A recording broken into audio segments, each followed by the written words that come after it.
Hello, good morning everybody. I am Professor A.K. Jha, Department of English, AS College, Devwa. Friends, we all are passing through a very critical phase of our life. We are now under lockdown for last more than 2 weeks. Every difficult situation in our life brings something good, something positive. It is a part and parcel of our life. Just take my example.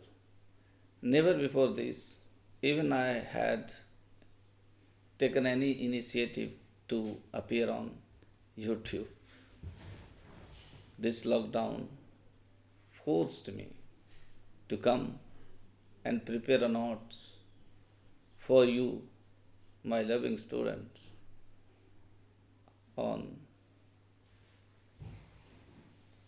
YouTube e-learning methods, I mean to say. Friends, today I will deal with a poem that is prescribed in semester 4, and the poem is The Garden by Henry Marble. As you know, the metaphysical poetry bears a very strong note in the history of English poetry. John Donne is the pioneer, the proponent of this sort of poetry in 17th century. Besides Donne, there were George Herbert, Andrew Marvell,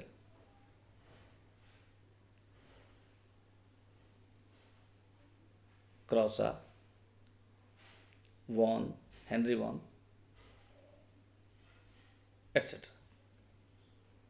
Today, the poem that I have selected for you is The Garden by Andrew Marvell. One thing more I would like to say, in spite of dealing with the lines of the poem and trying to provide you the explanations of the lines, I thought it better to present the critical appreciation of the poem, hoping that it will help you in preparing a note, a critical appreciation for the coming exam. So, here is it. Hope you will take all advantages of the poem. The Garden is one of the most celebrated poetic creations of Henry Marble. Marble is among the great metaphysicals, as I told you, and his poetry remains to be a matter of great joy and satisfaction for the readers through the ages.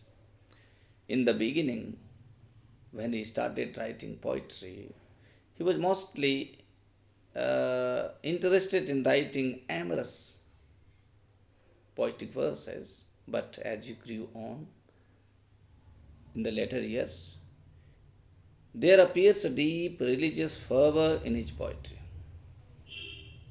He was drawn to the contemplation of the mysteries of nature, of life and of death, and of eternity.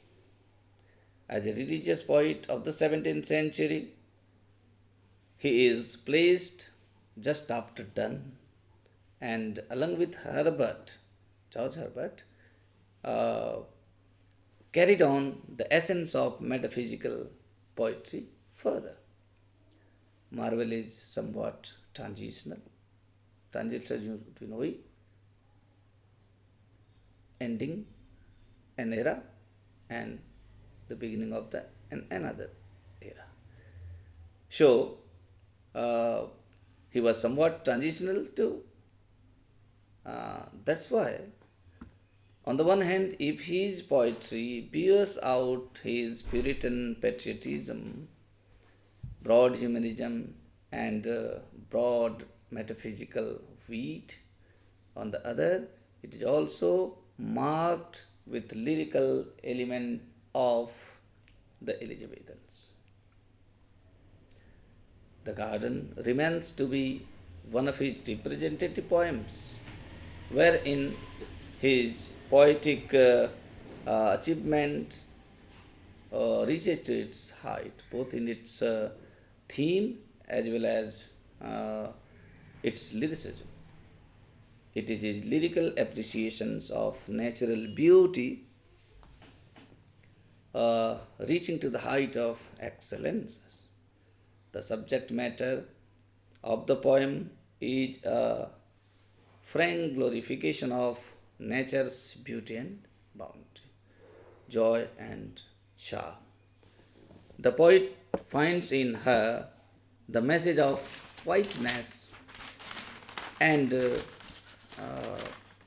solemnity, and brings out the worthlessness of all human shows and boasts before the natural beauty and mystery.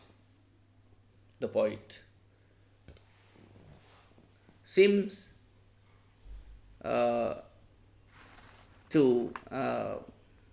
bring himself into the very close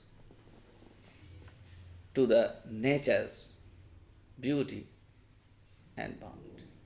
The garden, with the imaginative splendor of Sally, presents nature in its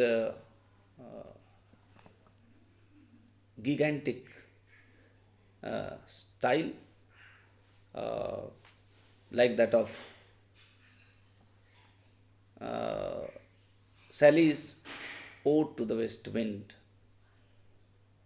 At the same time, it is as meaningful as other such poems dealing with the same theme. However, this is much more restrained in impulsiveness and much more intellectual in approach. The moral derived by him from the quiet bosom of nature is deep as found in Wordsworth. That's why he writes, society is all but rude to this delicious solitude. The poet finds peaceful bosom of nature as a safe harbor for human hearts and a perfect shelter against worldly woes and worries. He considers nothing more fruitful and blessed more than the contact with nature in the vacant hours of life. Marvel, like Wordsworth, finds in nature the most opposite retreat for human beings. He considers nature all source of consolation and inspiration for human mind and thought. He says that man's sweet and wholesome hours are best utilized with herbs and flowers. He emphasizes on soothing and retrospective effect of nature on the human soul and mind as well. In fact, Marvel's feeling for nature rages to a kind of mesmerism, wherein he bespeaks his powers of observative and descriptive. For, to conclude, the garden is deeply philosophical and didactic. His poetry, though hardly bears the Elizabethan romantic admiration for natural beauty, yet he well conveys the message with a rare artistry. It is his most sustained and complicated nature poem, which have lyrical plays, poetical dictations, and metrical perfection.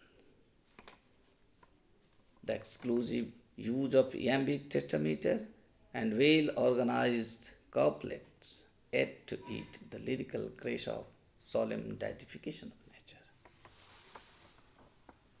That's all for today.